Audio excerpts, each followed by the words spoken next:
Hi, how is everyone this morning? Great. Great. Afternoon in some places, evening in other. So I'm going to introduce myself for anyone watching who doesn't know who I am, and then each of these people will introduce themselves. I am Stacy Shubitz, and I am one of the co-authors of Two Writing Teachers.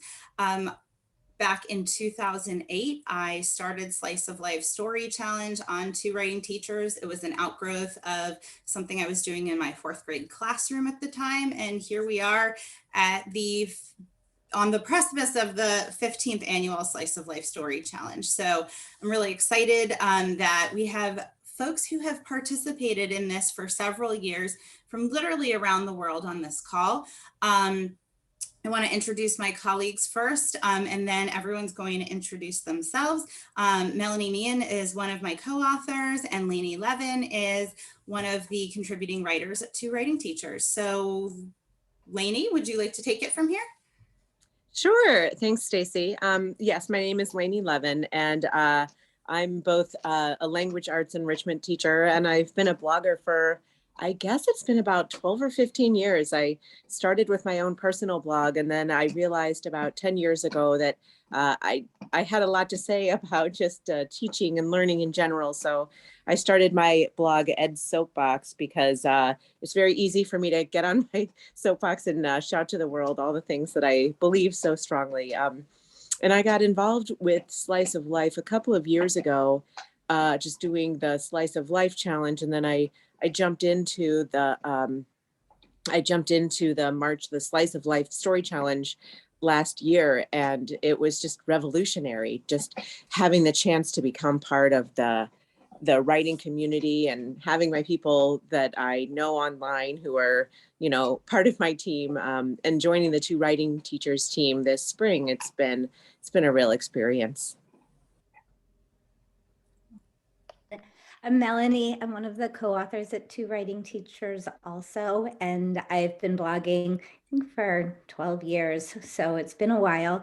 But I will say, I think this is my 10th year of doing the Slice of Life, and I've made all kinds of relationships and friendships through doing it, and my daughter also slices, and it's been a really important connection that she and I have, and she's been all different places in the world. So we all look forward to March and the connections that it brings. Carla, do you want to start us off? Absolutely. I'm Dr. Carla Michelle Brown, and I think 12 might be the magic number. I've been blogging for about 12 years, but I actually found out about slicing opportunity while attending a literacy conference in Colorado. And once I started, I could not participate. It's been probably one of the most transformative experiences that I've ever had as a writer, and I just really cherish it because I think it gives you an opportunity to have a much more holistic experience that's akin to the writing that students go through. So many times we teach them that writing is a recursive process, and we don't want them to feel like, well, I started, I worked on it, and I'm done, because you can always go back to it, enrich it. And I feel that specifically with the community that we have with Two Writing Teachers, that feedback is such an integral part because it helps you to grow as a writer. So I am thrilled. And I'll go next. I'm Erica, and I teach 5th grade in Phnom Penh, Cambodia. And I blogged for a few years before I stopped lurking at Two Writing Teachers and Slice of Life and finally jumped in. And I actually dragged my class in right with me. So every year that I've sliced, at least some kids from my class have sliced with me. I started in 3rd grade, and this is my first year that 5th graders will be joining me. I think 2015 was the year I started slicing. And then I was in Kuala Lumpur, and now in Phnom Penh. Okay, I'll go next. I'm Juliet. I live in Ghana, West Africa.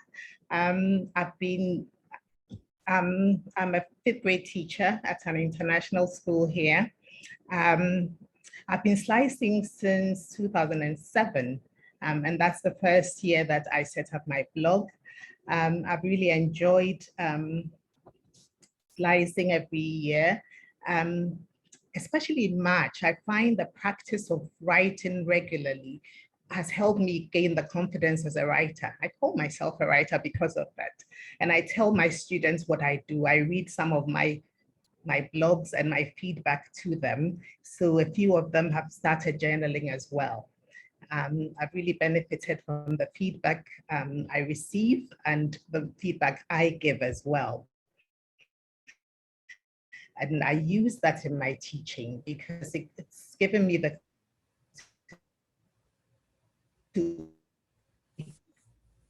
thing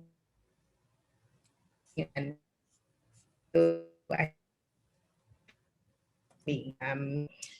teach write, and some of my local friends have encouraged to write as well. So I've really enjoyed it. I've convinced a lot of my colleagues to join slicing as well.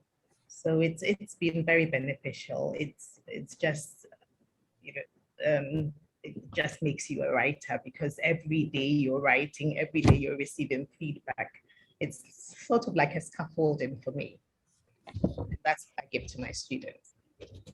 Amazing. And we lost you for like 30 seconds in there. It kind of got garbled, but I feel like we got, when you came back, we got the essence of what you were saying, and it was just a small amount. So awesome. Peter. You know, Stacy, before Peter goes, what I will say, and this isn't to put pressure on Peter or Susan, but I love the differences that people are sharing about their experiences in their slicing lives. Like, we all have benefited and brought such different things, but all the same things. We're all nodding because it's like, yeah, that too, that too. No pressure, Peter. Yeah, thank you. That's great. Well, my name is Peter von Euler. I teach in Westport, Connecticut, and I blog under the name Humble Swede. It was something that people in college teased me about, but I decided to use it. My blog's called 500 a Day.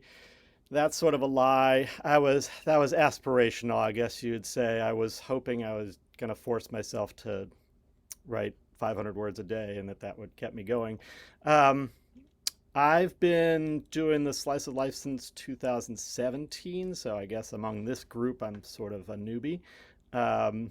This will be my 5th year of doing the March Challenge, and I've done at my school, we have several people on our staff who've also been doing this for a while, so we're sort of a little crew that coax each other into doing this again, even though it's hard. And we've done the student challenge twice. We didn't manage it in 2020 or 2021 because of, I don't know if you guys have heard, but there was this pandemic thing. Really? So I'm in Connecticut. I know it's pretty exotic compared to the other places that we've heard from today, but and we only got 7 inches of snow, so it wasn't much. I guess you know what I love about this is this will sound weird, but the pressure of the March challenge is really good for me. I don't. I love to write, I guess, but I somehow find other things to do always unless I have a little nudge. And the March Challenge is a really great nudge for me. It makes me pay attention a little bit more to my world, and it gives me, you know, a little something that makes me sit down and actually focus for a while on my writing. And I think that sort of carries over as a lesson in the classroom. Not that I want to put pressure on kids to do things, but that sometimes we need a little nudge to make us do something that we're then happy that we did afterwards. So that's one of the things I really like about this. We are plotting to try to figure out a way to get the kids in our school doing the classroom challenge again this year. We've got some ideas. So.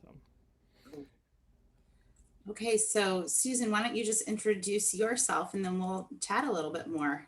Oh, can I just say the other thing I really love is that I get to meet Susan finally. She was my welcome wagon the first Oh. year, and yes, and gave me feedback every day. Sometimes she was the only one. So yeah, I really appreciate hearing her voice every day. It's been great. I think that's what I was going to say first, not about me and being the only person that responded to him, but I'm Susan Kennedy. I blog under Reading Teach Sue, SU. And my blog is called Reflections from a Coach. I'm a literacy specialist coach in Natick, Mass, which is right outside of Boston. I have been blogging for a number of years, but I started the Slice of Life's challenge. I was going to say 2017, so it must be the year before that, with at the urging of my dear friend Claire Landrigan. I have to say that prior to starting the Slice, I felt like I was a reading teacher who taught writing. And now I feel like I'm a writing teacher who understands how reading helps writing. And which I really, what Carla said really resonated with me. A couple of things about the Slice that no one said exactly, but I feel like I teach in Westport, Connecticut. And it's because the very strong blogging group from Westport has adopted me.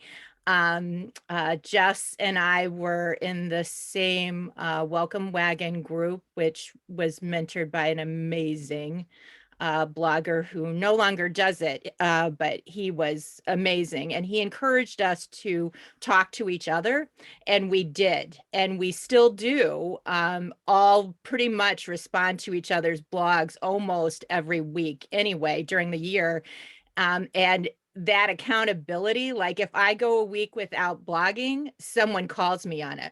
Like I'll get an email from, Jess that says, are you okay? And I agree with Peter too, that the March challenge is the force of having to write every single day it's practice changing. To think about, we ask those kids to write every single day, every day. And the fact that we have to do it every single day and the composition, and we know that like people who have experienced, published authors are reading our blogs and commenting on our styling is, it's less pressure these days, but I like it though. And I also feel like I've gotten to know so many people's lives. Like I know stories about Stacy's Ari, and I feel like he's like a part of my life too, even though I've never met him. And Peter and I have never seen each other face to face before this morning. And as he said, it was like I was thrilled. And for a moment, it was like, oh yeah, finally, my good friend Peter is right there. So I just really feel like it gives you an opportunity to think about the way that kids write and the way we ask them to write. It lets you reflect on your practice.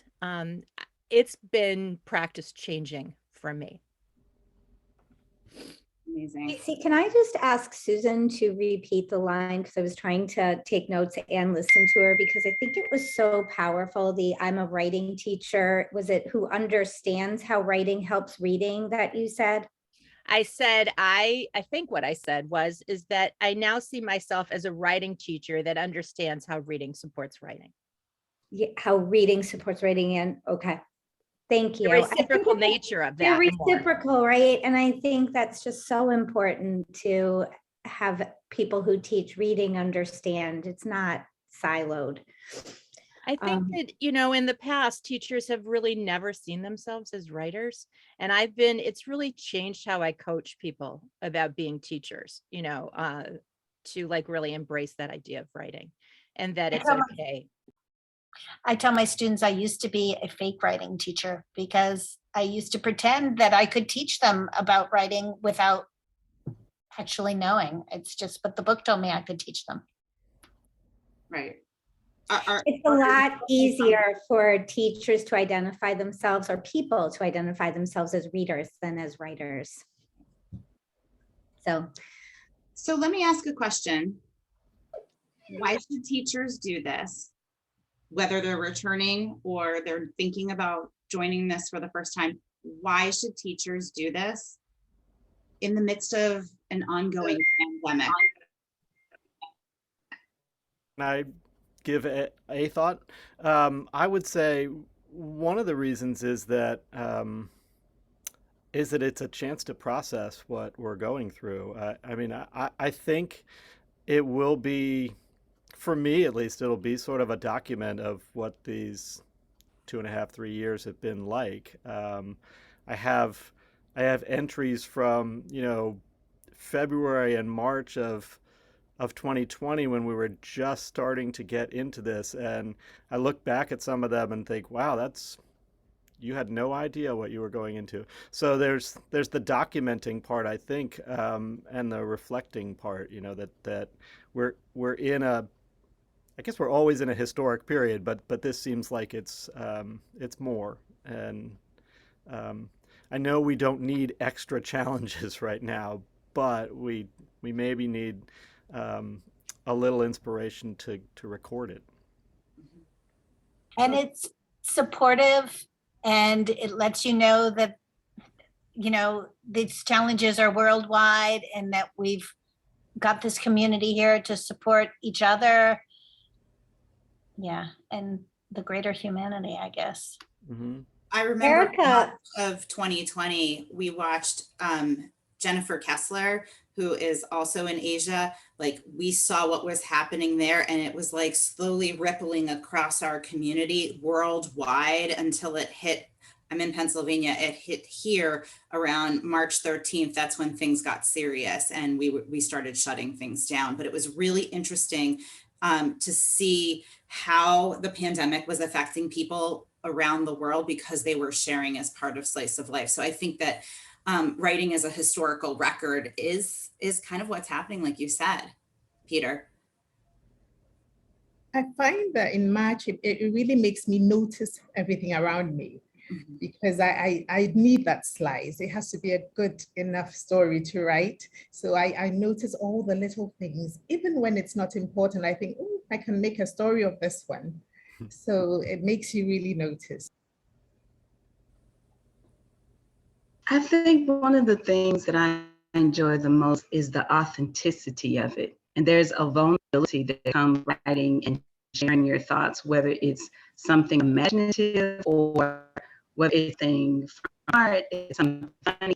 I love the simplicity of it.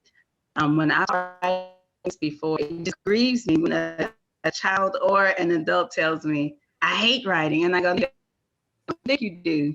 You haven't learned it the right way. And I had an opportunity last summer during the week. I teach English to refugee women, and I run an after-school program. But I did a 3-week summer writing camp with teenagers with refugees, most of them from Africa, and they all told me they hated writing. And I used a lot of the things that I saw from 2 writing teachers in our experience. And they told me at the end, well, I thought I hated it, not so much. But to see them get into it and to do the daily writing and to be able to show them, this is your voice. This is how you tell me what you feel, because I don't want you to say, well, I'm mad. I was like, but why? But tell me more. And seeing them get excited about it, it was reminiscent for me of our experience here, because the feedback is so critical, and that you have built into the structure of it, comment on somebody else's and somebody else's and somebody else's. It extends to, well, I don't want to just do 3. I comment on more than 3 because I'm excited about the lovely selection. I'm getting up in the morning going, oh, somebody posted already. Let me go read it. And to get that meaningful feedback beyond, yeah, that was good. I'm thinking, tell me, what do I need to change, or how did this resonate with you? It's just a very powerful, I would say, luminescent experience that compels you to write more. And I just want to piggyback on that for 1 second. My parents are at my house right now, and my dad reads my blog all year round, but in March especially. And he was like asking, who's going to be on your calls today? Because I have a couple different calls. And he's like, oh, I know Susan Kennedy. Oh, Erica Victor, is she EJ Victor? I'm like, geez, Dad, like, you're like a star stalker. And he's like, no, I just see who leaves you comments. And he's like looking at them in the comments, like you said, Carla, when people are leaving comments, they're not just saying that was good. It's about making connections and really, you said it better than I did. So I'm not gonna even try and follow up. But I just wanted to throw that in, that like we really start to get to know each other. And I think that when we visit each other's blogs, I don't know if this is just me, but I look at other people's comments and what they're saying to other people, and I get a better sense of who the different members of the community are by the feedback that they're leaving other people too. So I know it's not just my dad. My dad is amazing and not creepy at all, but over the years, he's started to recognize people's names who visit a lot. So it's interesting. I'm sorry. And that, I was going to say too, that, you know, Carla, that authenticity that you were talking about is so important. And especially when we're talking about our writers, our kids, the students that we have in our care. And, you know, I had a student of mine who said to me the other day, when I was telling him I'm at two different schools, and I was telling him how the kids at the other school were remarking on his writing, how creative his ideas were. And he's like, I'm so happy right now. He's like, I've never felt this liked. And to me, like, that just took my heart and just broke it wide open, right? And that is, and we know as our own writing community, that's what this has the power to do. And I think that's the thing that I'm preaching is it's not just you're giving yourself discipline and feedback and that sort of thing. We know how powerful this is. And that's like at the heart of it for me. I think a couple of things really resonate with me. One is the reflective nature of the writing. You know, when you, especially in March, when you write every single day, and as Peter said, the last 2.5 years have really shifted our practice, our orientations, Melanie said silos. It's so true. Like, I used to see a lot of people outside my learning community, and now I really don't see anyone. Sometimes even outside my own home. And I think that it allows me to give my practice perspective by writing about it, and also getting the feedback I get that's like, oh, maybe you could look at it this way, or because it's not always like, yeah, you're great. Sometimes it's like, wait, you should have done, like, your beginning was confusing to me, or, whatever it might be. But it's done in a way that, these are other writers struggling with the same writing that you're doing, and they're thinking about their style. I think a lot about my friend Darren, who lives in Iowa, who his writing style is very different from mine, and what he writes about is quite different, but we always talk to each other through our blog. And I said, Jess and Peter and all of the people in Westport who are maybe the greatest commenters. And Erica, like, I know her whole story about how she transitioned from one country to the next, and her thinking about that, and her grieving about leaving her students and all that. So it really breaks down silos, and it helps you in your practice in a way that you never even really expected it to.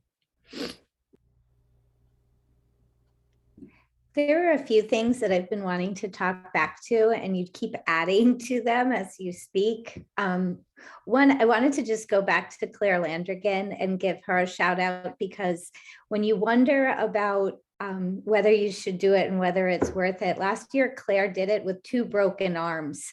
So she learned how to voice text and write her posts, and it was worth it to her to do it with this community, even though she was doing it with 2 broken arms. And I also connect with Claire because Claire is somebody who connected with Larkin, who I mentioned. It was funny because both I mentioned Larkin and Susan mentioned Claire, and they're separate connections, but have never met each other and have a relationship to the point where Larkin asks me throughout the year what's going on with Claire. So there are real relationships, and that's kind of what I started with, that form. And I feel like the relationships during the pandemic are even stronger, partially because of what Susan's saying, of the silos we're living in and the need for communication and the opportunities it gives us to communicate and relate to each other and connect. So there's all that. And then the other thing that I wanted to just really talk back to was something that Peter started, and that to an extent you continued, Carla, and that is that sometimes we don't love writing. Sometimes authentic writers don't love writing. Sometimes I hate writing. And March is the opportunity for me to authentically hate writing and still do it in a way that is really helpful for me to teach kids that, yeah, it is hard. It's really hard. And I don't expect the topics to come flying out of your brain. And sometimes we have to work really hard, and sometimes it doesn't feel great, but we plow through it. And that's something that makes me a writer and a better teacher of writing. Yeah, I sometimes I have this quote in my head all the time from Dorothy Parker, who I've never read anything by. I don't know where I found the quote, so I feel a little bit of a fake doing this. But she said something to the extent of I don't like writing, I like having written. And I think that is sort of where I am with that. Like that, I will do a lot of things to avoid writing sometimes, a lot of procrastinating strategies that I have. But I really like the feeling of having finished, or gotten to the end of a story and sending it out there. I think that it feels like it was something worthwhile. So I think it's along the lines of people who exercise a lot, and when you're in the middle of that exercise, you might not be loving it, but at the end of it, you feel sort of a sense of accomplishment, or that you've done something that was good for you. The other thing that I've noticed is that I learned so much from other people's writing. I don't think I've adopted other people's styles so much as I've just learned from their writing and become a better writer, and that reflection of other people's writing. Like Peter said that about the 500 words, which he's actually written about that. And I never publish a blog now with less than 500 words. I just don't. And it's all because he said that. Right. And that's a little thing, but there are other things too about, like, there's another Westport writer who draws often. And now I'm more willing to do something like that. And, like my friend Darren's hashtags and, just different things that I probably never would have attempted as a writer, or vulnerabilities that I might not have exposed myself to, that because other people, like, Fran Haley is so personal, like different things that other writers do, that I'm like, oh, I'm going to try a little bit of that. Initially, it was more superficial, my trying, but now it's become deeper and deeper the more I do it. I agree, Susan. I normally have a book, and I write the different styles or genres, even vocabulary, words I've never used before. So I write them all down. And so for me, it's a PD in a sense, because I'm learning all the time from other writers.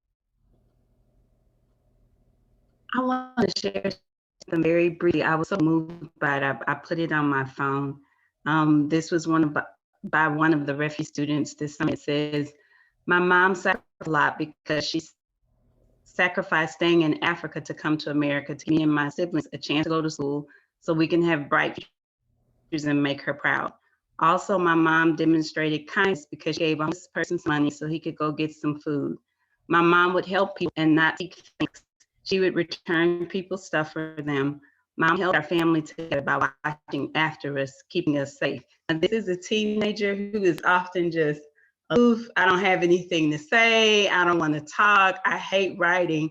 And the reason it was so powerful to me is because his oldest brother, whom his mother was trying to get to America, was murdered. They sent her a picture of his body with underclothes on and said, is this your son?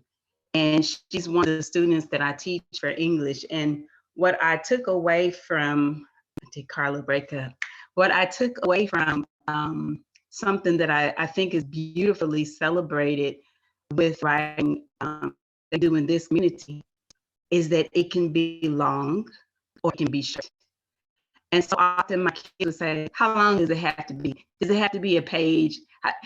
How long do you want me to write? One of the things that we did was power writing, where you just write for a minute. I would tell them it could be a sentence, it could be a paragraph. Write what you feel, write what you're thinking. And when you all were talking about the different genres, I love how some of our community members play with the haikus. I did more with haikus through 2 writing teachers than I ever did as a student or a teacher, but there's this opportunity to stretch yourself. And seeing him feel so confident and honest and raw about his writing without mentioning the brother's death, but understanding that his mom was holding their family together. I thought that was beautiful, and we're gonna have it translated into her native language, which is French, because they're from the Congo. But I'm just enamored with this experience. I'm so glad that you all decided to do this. And when I read what you've done, I don't know that you realize the extent of the global impact that you've had on writing, not only for teachers, but for students and for families. So thank you for including us. Can I piggyback on that? Not as deep an entry, but one of the things I was going to say I loved about the student slice of life was, and I wrote about this a little bit at the end of the time when they were doing it in 2019, was, and this goes, I think, a little bit with what Carla was saying about living that sort of heightened awareness that you get in March when you know you have to be on the lookout for something to write about. I was finding that the kids who participated in it were doing some really interesting things. Like, for one thing, they were also going through their day being much more aware of, oh, that I could write about that. But they were even acting differently. Like, they were writing things and saying, and the stories that they were writing were coming out of the fact that they were saying, wow, I was a little scared to do this roller coaster ride or climb to the top of this lighthouse, but then I thought I could write about this, and then they did it. So it was making them braver in some ways, or pushing them to act and live a different life because of their writing. So it wasn't just their writing that was improving; it was kind of lifting up their way that they were living. And I thought that was huge. The other thing I was thinking of when you were writing was that it might be really good for us to talk a little bit about, at maybe some other forum, about little strategies that we have for coming up with ideas or for getting started. Because I find that during March, I start going to, my own go-to strategies, I guess, for getting ideas. I write a lot of lists. I keep a little notebook. But then there are goofy ones that have worked for me. Like, somebody told me that, using the font Comic Sans is really helpful for making your writing look less intimidating on the page or something. And so I always start every entry using Comic Sans. And in my head, at least, it works. It sort of, I don't know, greases the path or whatever, and gets me going. But it would be really neat, I think, to hear other people's strategies. I think you're giving me the idea for a post, and maybe what I'm going to ask all of you to do, and the second group also who's going to be recording this, is just to share maybe 3 of your go-to strategies, and we can pull it all together and then just have a really nice list of them for people to use. So homework. I like what Juliet said. It feels like there's. You broke up again. I'm sorry, Carla. Can you repeat that? No, I was saying, I like what Juliet said. It feels like there's PD embedded in this experience. experience. So I'm going to wrap us up.